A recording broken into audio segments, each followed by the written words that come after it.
good evening, and welcome to the Italian Radio Hour. Io sono Viviana, and I would like to welcome back our regular listeners and also welcome any new listeners. Also, be sure to like us on Instagram and Facebook at Italian Radio Hour and subscribe to our YouTube channel to catch up on any past video interviews. Vorrei dare il benvenuto ai nostri ascoltatori da tutto il mondo, grazie per essere con noi anche oggi mentre continuiamo il nostro viaggio per l'Italia e la cultura italiana. The 21st edition of the Italian Film Festival USA is opening soon in selected cities throughout the United States to bring contemporary Italian movies to the public, free in the original language with English subtitles.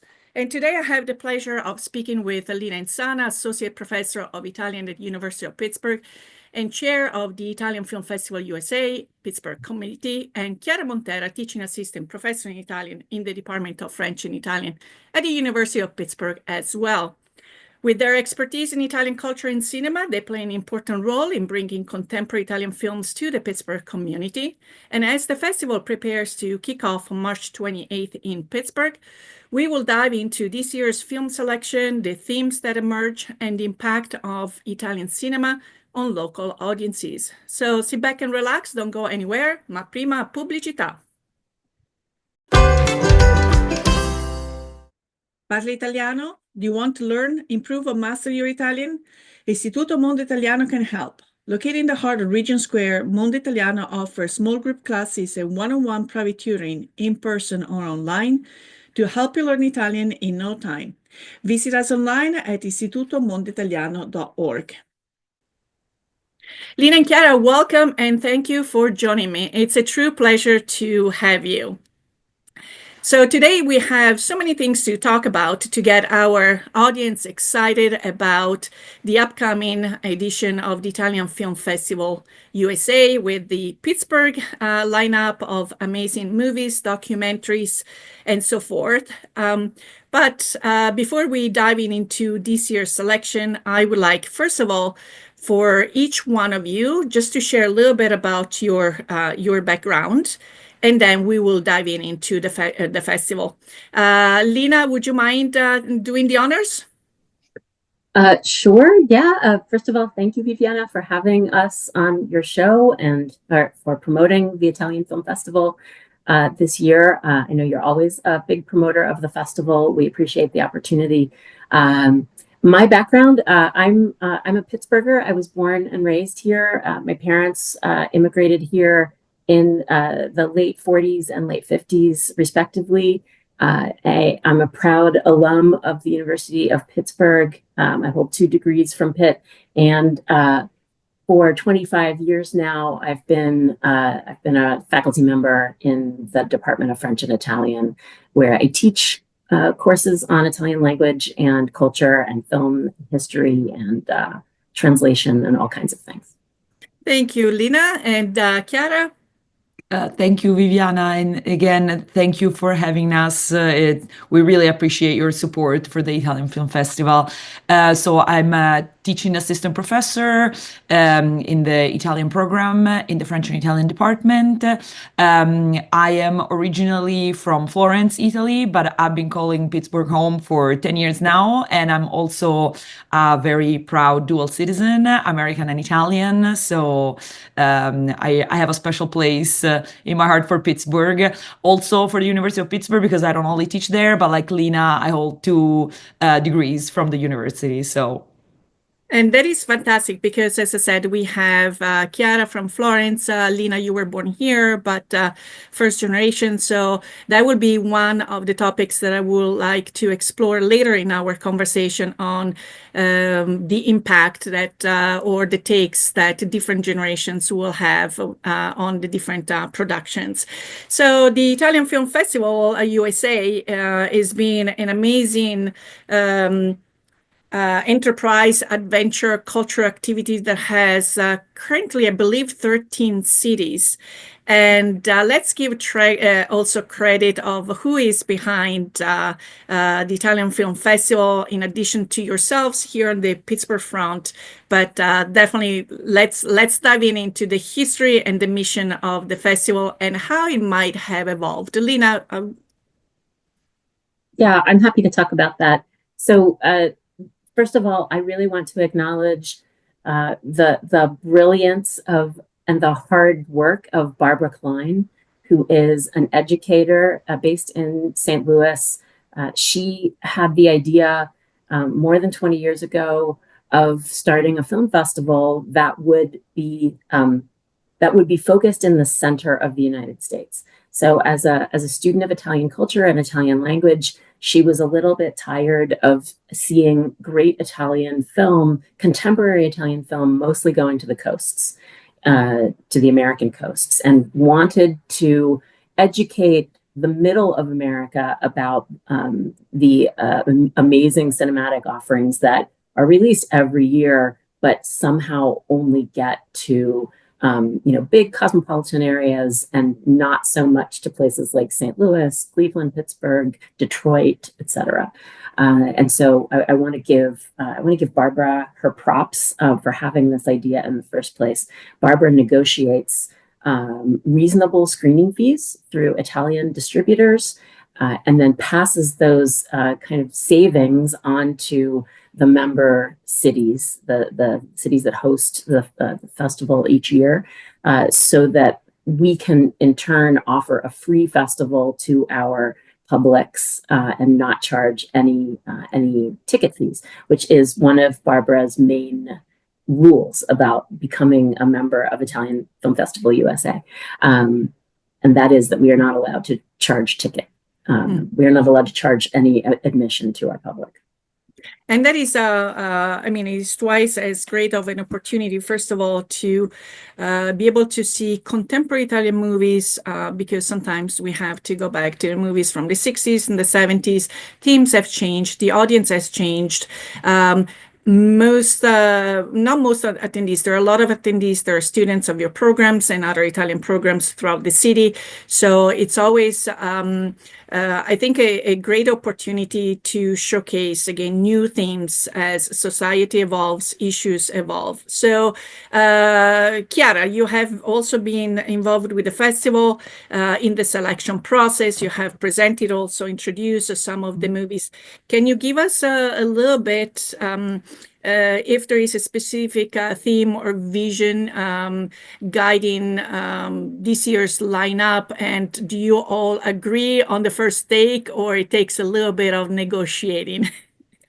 Well, so first of all, we need to acknowledge the rest of our, let's say, committee, which is formed mostly by the other faculty members in the Italian program, which are James Coleman, Lauren Denman, Rachel Love, and also our faculty member in Florence for our study abroad, who's Jenny McCord, and they all participate in our selection program. So we usually receive some of the movies, not all together at the same time. We receive some of the movies usually in January from Barbara. Barbara does an amazing job collecting all these movies from many different distributors. She really scavenges for treasures everywhere, and she slowly starts to submit to us different movies. So we start collectively, we watch all these movies and we try to add some of our comments. We have like this little spreadsheet where everybody adds the comments, like this is more on the comedy side and it treats this theme, and maybe this could be interesting for our audience, and so on. We try to have an eye for several different things when we select our movies. We try to have a nice diversity inside our movies. So we always want to have, for example, one documentary, some comedy, some drama, etc., etc. Then we try to keep an eye on what in the past our audience preferred. For example, if we know that they really loved, for example, historical movies, we will try to have maybe a movie that is, about something in the past, maybe the fascism, which is always, a very hot theme, and so on. So we try to balance all the different movies that we receive, trying to understand what could be more interesting, what could be also more difficult for our audience to watch on their own, because sometimes, of course, we receive movies that are already popular somehow, right? Maybe you can already find them on another platform for some reason. And so we decide, okay, no, we need to really offer something original, difficult to find, something unique, something that without our support, maybe our audience would be not in touch with. Mm-hmm. And then also people, festival goers, receive the ballots, so it's a tangible way of seeing what is the audience favorite at the end of the season, which is always a very a moment that everyone is definitely waiting for. So we're talking from our, the perspective of the festival goers, as far as being a very interesting experience. But Lina, out of the film festival, because there have been instances and years where the directors have come for the Q&A and the projection of the movie. Some of them, or I'm thinking about one instance specifically, got really surprised by the beauty of the city and some of the past of the city that inspired him, because we know we're going with that, inspiring him to actually go about a new creative endeavor that you were involved with in a great deal. So let's see what happens when Pittsburgh show and its history and culture really inspires a director. Yeah, so of course you're talking about Renzo Carbonera, who came to Pittsburgh to present his film Resina in 2019. It was the last film that Italian Film Festival USA of Pittsburgh showed before the world shut down for the pandemic. And Renzo really wanted to come to Pittsburgh, which was surprising to me. Directors in the past had not expressed this strong desire to come to Pittsburgh particularly, but Renzo really wanted to do that. And when he arrived here, I realized that he had been for many, many years a Pittsburgh Steelers fan and had always wanted to visit the city and get to know it better. And during his visit here, during a quick 3-day and very rainy visit around the city, he came to learn about the amazing work of August Wilson, and about his American Century cycle, the 10 plays that he wrote, 9 of which are set in Pittsburgh, about the African-American experience, winning him Pulitzer Prizes and recognition as the preeminent African-American playwright of our time. And Renzo decided to adapt at least one. He still has in mind maybe his own mini cycle of August Wilson's plays, and so that was his pandemic project. Over the course of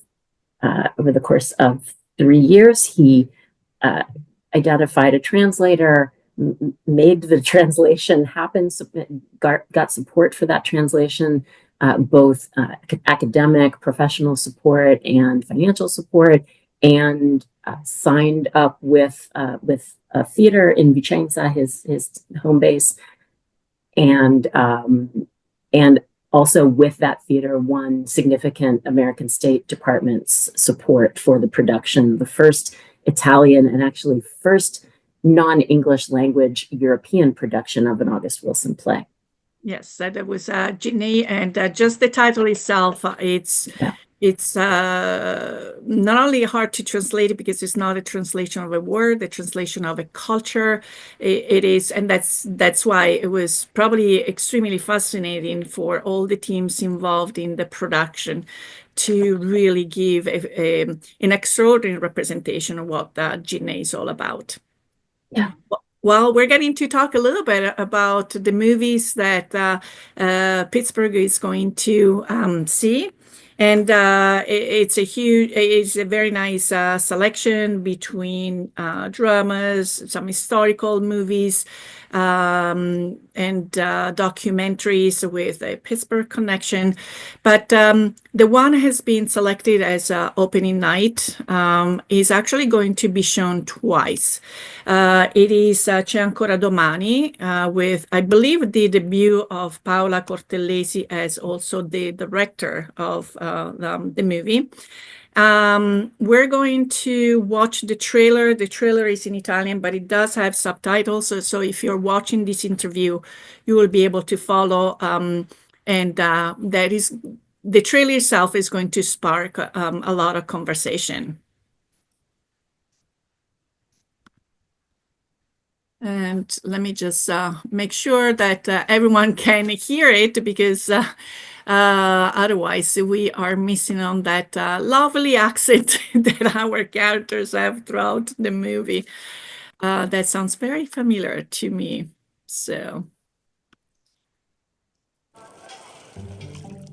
Se può sapere che c'hai in quella testa vuota te? Sta zitta. Mannaggia, tu pensa a portare i soldi a casa da una manastia incapace di tua madre.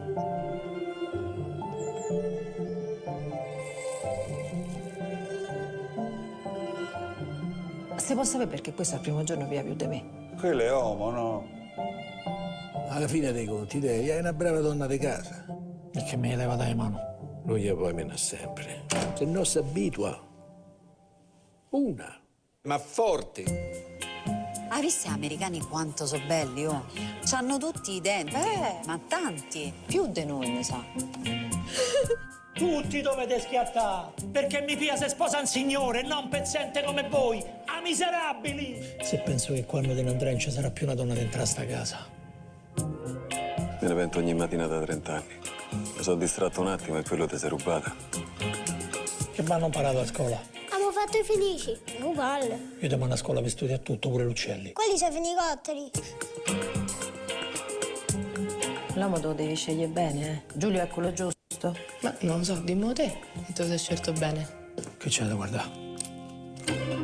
Non ci devi andare più, Laura. E chi t'ha detto? Te lo dico io. Tu sei mia. Sono un po' dei mesi che mi rubo qualche soldo dai lavoretti miei. Non ho capito come rubi, sto i soldi tua. Ci sta la posta, è per voi. Pensa ai figli, pensa a Marcella. È proprio a lei che penso. And I would like to stop at this one thought, because there is a lot to unpack just out of this minute worth of a trailer. So C'è ancora domani is a film has been widely acclaimed in Italy. And we see, as I said, many different realities into this. Can we give it a little bit of an historical context, Lina? Where does this movie, which historical period is featured? Sure. So we're in post-World War II Italy, obviously. Here, Paola Cortellesi is indeed the director of this film. It shattered box office records last year, became Italy's #1 box office hit, acclaimed not only in Italy, but abroad as it's traveled around the globe and been screened there. Paola Cortellesi has said that the idea for this film came from a moment with her daughter, her own daughter, who I think was 10 or 11 at the time. And she was struck in this conversation with her daughter that women's rights that maybe we take for granted today, we shouldn't take for granted. And that there have been recent times in which women did not have the rights that we can claim today, and that we shouldn't take them lightly. And so her decision to craft this black and white film set in the past, but obviously treating very contemporary, and I would add very urgent themes of women's rights and women's roles in society, came from her desire to let her daughter know that we all need to take care of our rights every day. We need to defend our rights every day, no matter where we are. And Chiara, by looking also at the artistic aspect of it, obviously, as Lina has already indicated, the movie deeply explores the gender roles and societal change. Or it looked like in that movie, up to a certain point, nothing's really changing in those roles have been portrayed. the choice of shooting in black and white, and sometimes inserting when the moments are most tragic, that's where we see a very creative approach to it. We might see almost like musical-like singing and so forth. What kind of effect did that have on you? I really love the black and white. It really gives for us in 2025 a glimpse into that kind of cinema back in the days, because the movie is set at the end of World War II and kind of, that transition moment, right? We saw in the trailer they were talking about, the American soldiers. Okay, so we're still at that moment. So we immediately think back of neorealism. We immediately think back Roberto Rossellini or Roma Città Aperta, those kind of movies. And this movie is definitely trying to set itself into those tracks because it's set in Rome, it's set in the same period, and it talks about violence in a way, the same way all those neorealistic movies we're talking about. We're talking about the contemporary violence that was going on in Italy at that moment. And this movie is doing exactly the same thing. Of course, the black and white is not the same black and white, but it's trying to put itself into that same track, and it's doing a great job, I think. Also using a lot of actors that are not only famous Italian actors, but they're all Roman actors. They are like famous for their acting with the Roman accent.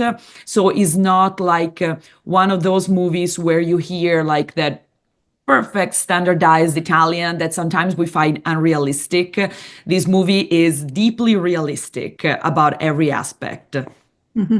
And also the songwriters that we hear again is contemporary music and very recognizable.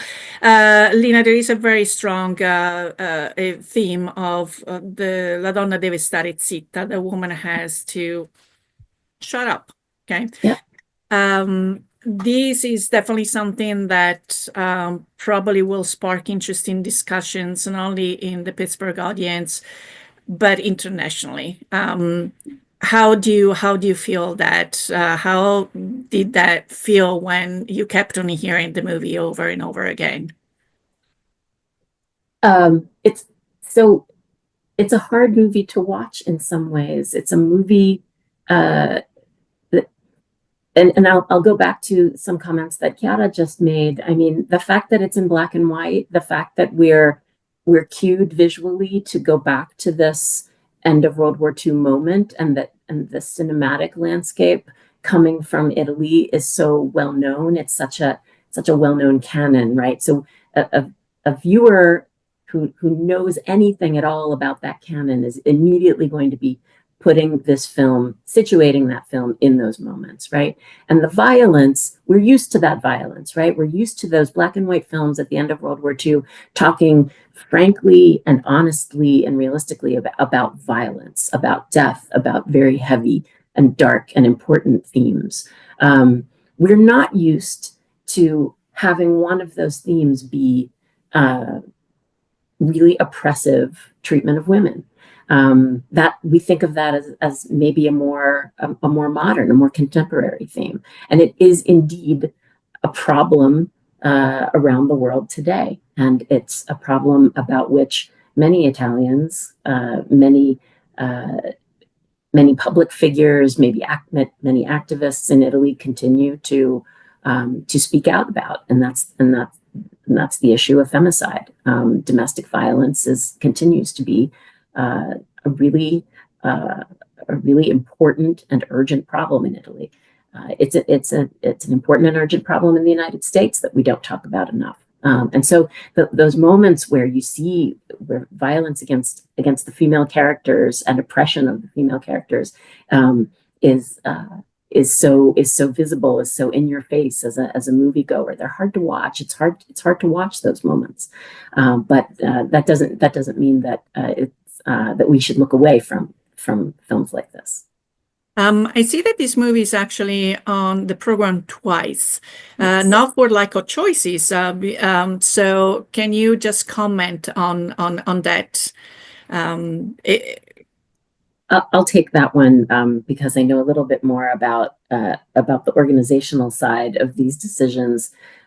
Because this movie has been such an international hit, we've leaned on Barbara Klein, the festival organizer, to advise us on how big the turnout might be in our own screenings here in Pittsburgh. And she has been hearing from colleagues in other cities, not about this festival. Pittsburgh opens the festival this year, so we don't have other cities in our own festival to lean on for this kind of information. But Barbara is hearing from other cities that the crowds are very big and that people have to be, in some cases, turned away from the screenings of this film, even outside of the festival context, even for in art houses or independent movie houses where there are tickets being sold and people have to give their $10 or $12 to watch this movie. In some cases, they're sold out. And so Barbara advised us that we might want to consider a second showing, a second screening later on in the festival, just in case everyone can't get in on opening night.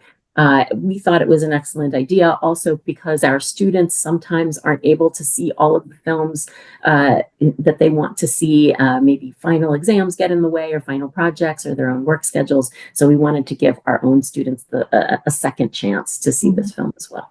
And also the movie is so powerful that there is only so much you can digest and maybe pick on the first viewing, that the more you watch, the more layers you might be able to go back, more lenses to interpret definitely the same movie.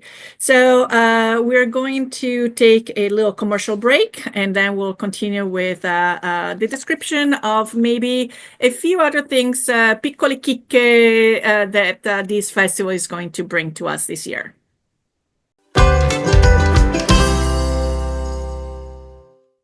Applying for Italian citizenship? Need documents translation? Istituto Mondo Italiano provides certified translations and assistance services. Be sure to visit us at istitutomondoitaliano.org and schedule your free consultation. Un caffè, per favore. My first cup of coffee sets the tone for my entire day, and I get my coffee at La Prima Espresso. La Prima has been brewing Pittsburgh's best coffee for over 35 years. Try any of their in-house roasted varieties of beans from all over the world at home, or come and enjoy an espresso or a cappuccino at any of their locations, with their friendly baristas and familiar faces who will make you feel at home. Visit laprima.com to get La Prima Espresso coffee at your door.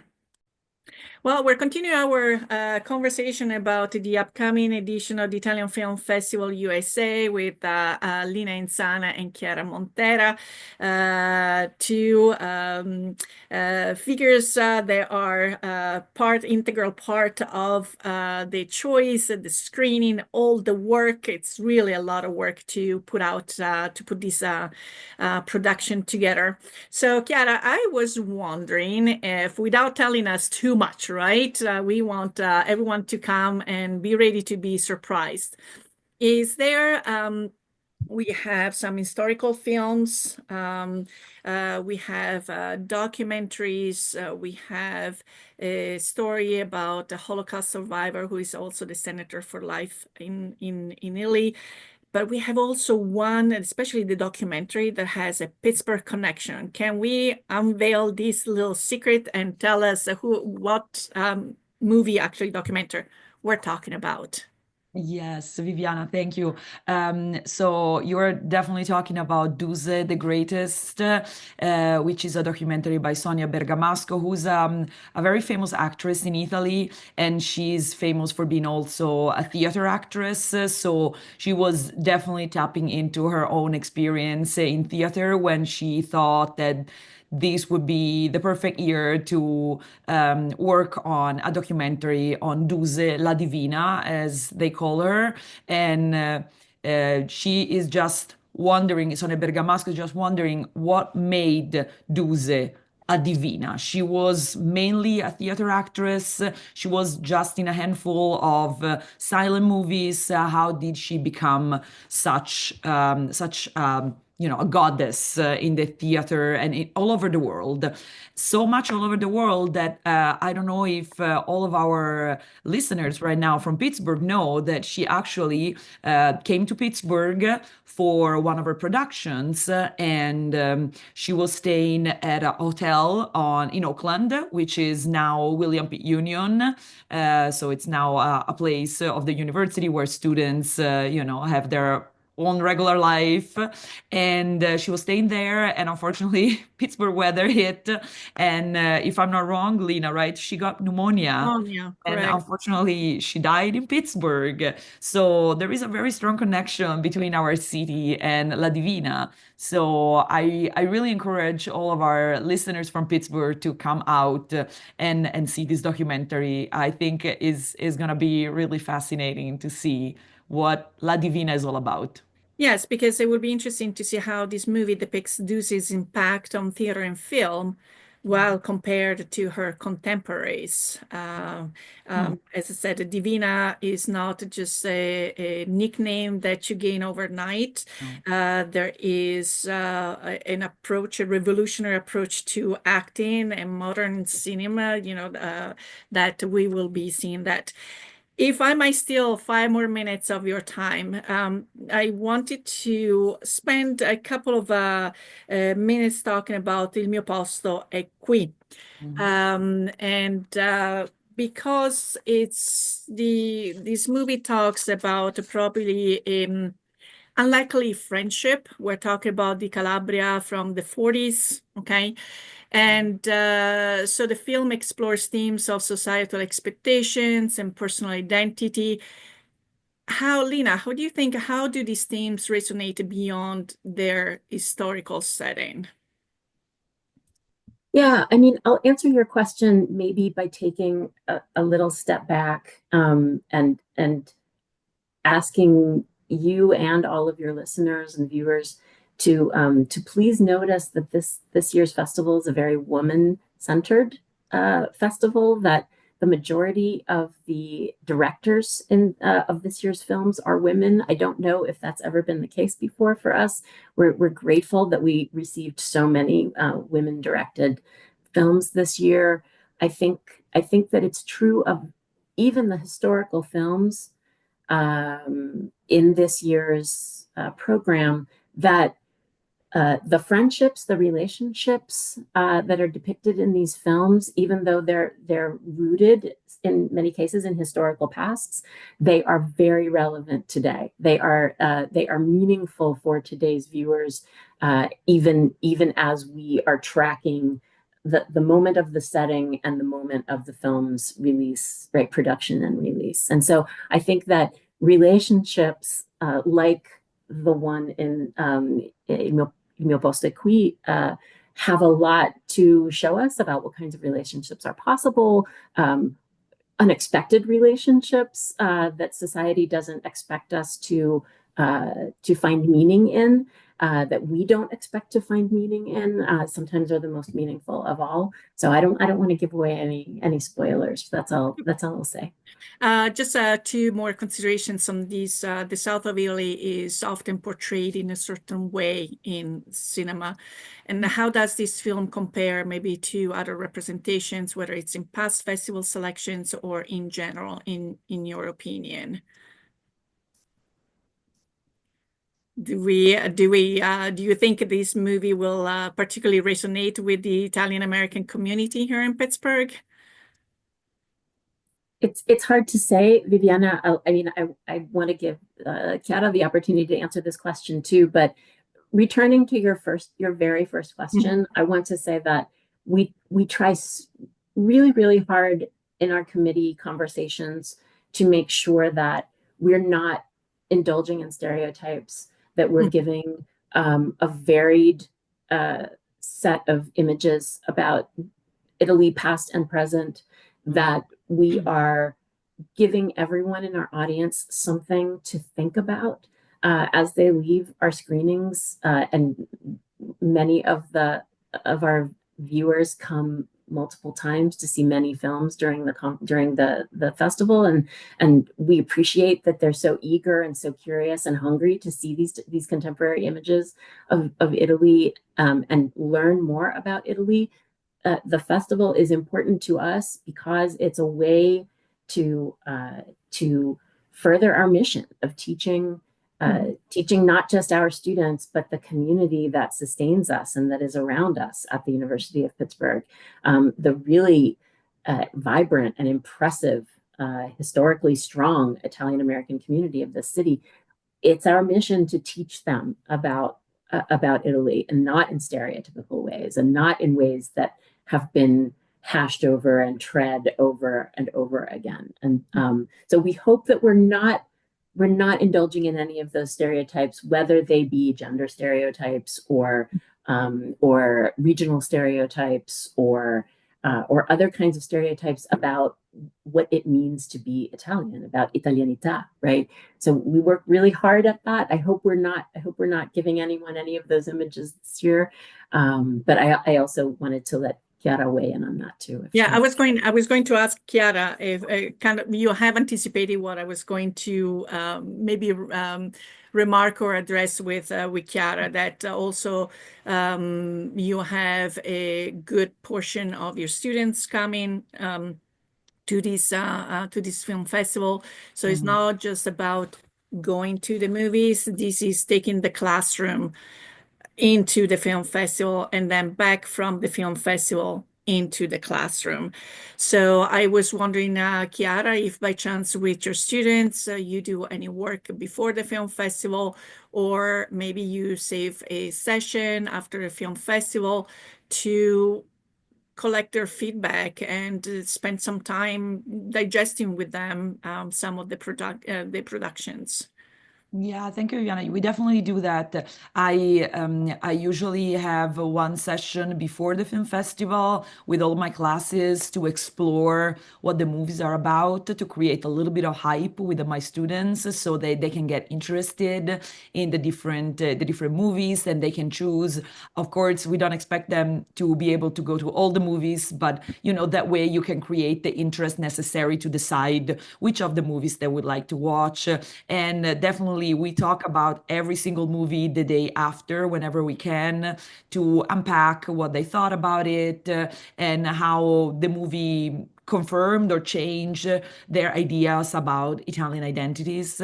And I would like also to add about what Lina was saying about the fact that when we choose these movies, we love to think about us depicting the many Italian identities with our audience. And as Lina was saying, this year we have so many female directors, and the majority of the movies, I think except Il Comandante, are about a strong female character. And we were talking earlier about, you, Viviana, mentioned women who are silenced, right? And so many of these movies are about either a woman who is silenced and she is able to break out of the silence, or strong women who made their voice heard as much as possible. So I'm thinking, for example, well, of course, Duse. Duse is a movie about this strong female character whose voice was heard all over the world in a period when women were not exactly listened to in general.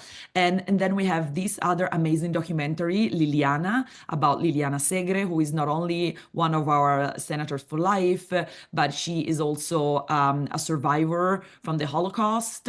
And so she is definitely part of a marginalized community who was silenced for a long time. And she's been very vocal about witnessing for her whole life. We already talked about C'è ancora domani, of course, but also Gloria. Gloria is literally the story about a woman who doesn't speak, but she is able to make her voice heard through the piano. And Il mio posto è qui, we just talk about that. There is a strong female character who is trying to again, make her voice heard, being like having agency in her life.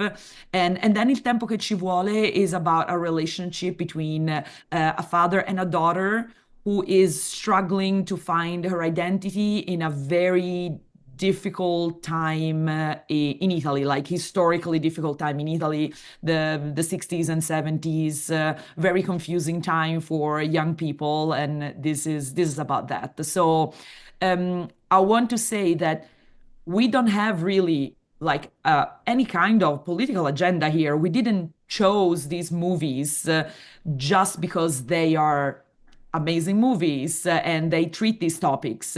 These were the majority of the movies that were submitted to us. So we think that we are bringing to our audience in Pittsburgh what is right now the zeitgeist in Italy, I want to say. Many more movies are about women, written by women, directed by women. They are about different marginalized communities. So I hope that our audience see how we're really bringing what is going on in Italy, in the reality of living in Italy and the different identities that we have in Italy. So everyone can go onto the site of the italianfilmfest.org/pittsburgh.html or just put Italian Film Festival USA Pittsburgh to get the schedule, the lineup, and we encourage you to come a little earlier, get your seat so that you can get comfortable. You'll probably see other members of the community that you know. Yeah. And make it an amazing experience. As I said, we said before, the movies are free, open to the public in Italian, but subtitles in English. So we always encourage come numerous, bring your family, bring your neighbors, bring the entire village, right? So just in case we need to give an additional incentive, not necessarily, but Lina, what would you say to someone that has never attended the festival to encourage them to come? And then we'll go into the closing.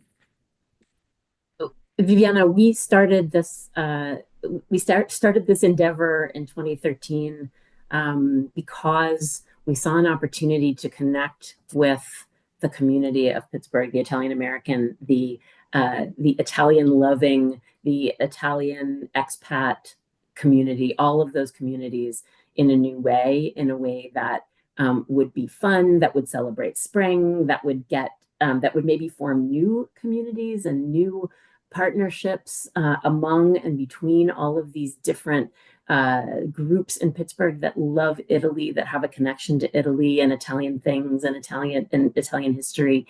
If you are not yet a part of this community, this amalgam of communities, you should check it out and see a good curated selection of films while you're at it. It's a rite of spring for us. I think it's become a rite of spring for a lot of our friends in the community, and we just hope to welcome you to campus in a few weeks. Wonderful. So, well, unfortunately, our time together is up. Il Big Ben ha detto stop, and it's time for us to say arrivederci e alla prossima. We want to thank you for tuning in into the program.